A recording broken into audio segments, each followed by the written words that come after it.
Hello student, আজকের ভিডিওতে একটি গুরুত্বপূর্ণ টপিক নিয়ে আলোচনা করব। টপিকটি হলো জীববিদ্যার বিভিন্ন শাখার জনক সংক্রান্ত এমসিকিউ নিয়ে আলোচনা করব। এই টপিক থেকে বিভিন্ন চাকরির পরীক্ষায় প্রশ্ন এসেই থাকে। তোমরা অবশ্যই ভিডিওটি প্রথম থেকে শেষ পর্যন্ত দেখো। তাহলে চলো শুরু করা যাক।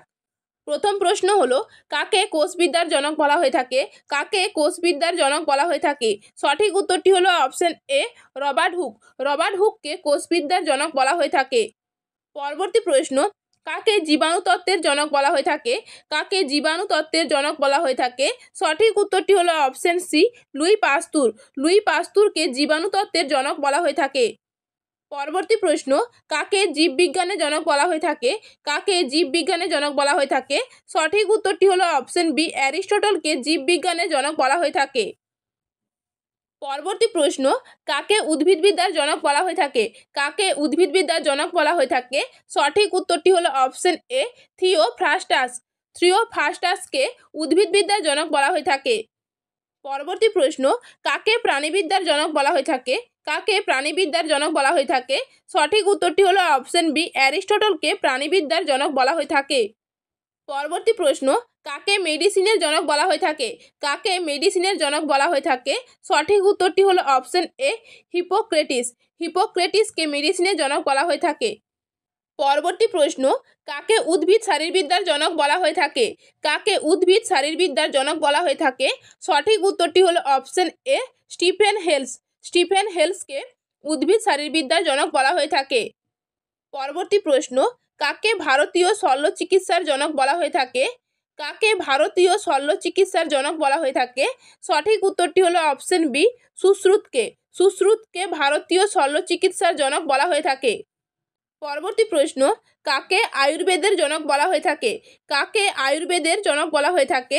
সঠিক উত্তরটি হলো অপশন বি, চরককে। চরককে আয়ুর্বেদের জনক বলা হয়ে থাকে। পরবর্তী প্রশ্ন, কাকে ট্যাক্সোনমির জনক বলা হয়ে থাকে? কাকে ট্যাক্সোনমির জনক বলা হয়ে থাকে? সঠিক উত্তরটি হলো অপশন বি, ক্যারোলাস লিনিয়াসকে ট্যাক্সোনমির জনক বলা হয়ে থাকে। পরবর্তী প্রশ্ন, কাকে ভাইরাস তত্ত্বের জনক বলা হয়ে থাকে? কাকে ভাইরাস তত্ত্বের জনক বলা হয়ে থাকে? সঠিক উত্তরটি হলো অপশন এ, ডব্লিউ.এম. স্ট্যানলি। ডব্লিউ.এম. স্ট্যানলিকে ভাইরাস তত্ত্বের জনক বলা হয়ে থাকে। পরবর্তী প্রশ্ন, কাকে শর্ত সাপেক্ষ প্রতিবর্ত ক্রিয়ার জনক বলা হয়ে থাকে? কাকে শর্ত সাপেক্ষ প্রতিবর্ত ক্রিয়ার জনক বলা হয়ে থাকে? সঠিক উত্তরটি হলো option A, Ivan Pavlov. Ivan প্যাভলভকে শর্ত সাপেক্ষ প্রতিবর্ত ক্রিয়ার জনক বলা হয়ে থাকে। পরবর্তী প্রশ্ন, কাকে জেনোমিক্সের জনক বলা হয়ে থাকে? কাকে জেনোমিক্সের জনক বলা হয়ে থাকে? সঠিক উত্তরটি হলো অপশন বি, ফ্রেডরিক স্যাঙ্গারকে জেনোমিক্সের জনক বলা হয়ে থাকে। পরবর্তী প্রশ্ন, কাকে রক্ত সংবহনের জনক বলা হয়ে থাকে? কাকে রক্ত সংবহনের জনক বলা হয়ে থাকে? সঠিক উত্তরটি হলো অপশন এ, উইলিয়াম হার্ভেকে রক্ত সংবহনের জনক বলা হয়ে থাকে। পরবর্তী প্রশ্ন, কাকে অ্যান্টিবায়োটিকের জনক বলা হয়ে থাকে? কাকে অ্যান্টিবায়োটিকের জনক বলা হয়ে থাকে? সঠিক উত্তরটি হলো অপশন বি, আলেকজান্ডার ফ্লেমিংকে অ্যান্টিবায়োটিকের জনক বলা হয়ে থাকে। পরবর্তী প্রশ্ন, কাকে রক্ত গ্রুপের জনক বলা হয়ে থাকে? কাকে রক্ত গ্রুপের জনক বলা হয়ে থাকে? সঠিক উত্তরটি হলো option B, Karl Landsteiner. Karl ল্যান্ডস্টেইনারকে রক্ত গ্রুপের জনক বলা হয়ে থাকে। পরবর্তী প্রশ্ন এবং আজকে শেষ প্রশ্ন হলো, কাকে জীব রসায়নবিদ্যার জনক বলা হয়ে থাকে? কাকে জীব রসায়নবিদ্যার জনক বলা হয়ে থাকে? সঠিক উত্তরটি হলো অপশন এ, জে লিবিক। জে লিবিককে জীব রসায়নবিদ্যার জনক বলা হয়ে থাকে। তো ডিয়ার স্টুডেন্ট, তোমাদের ভিডিওটি কেমন লাগলো অবশ্যই কমেন্টে জানিও। যদি তুমি এই চ্যানেলে নতুন হয়ে থাকো তাহলে চ্যানেলটি সাবস্ক্রাইব করে নাও, যাতে এরকম আরও শিক্ষণীয় ভিডিও তুমি মিস না করো।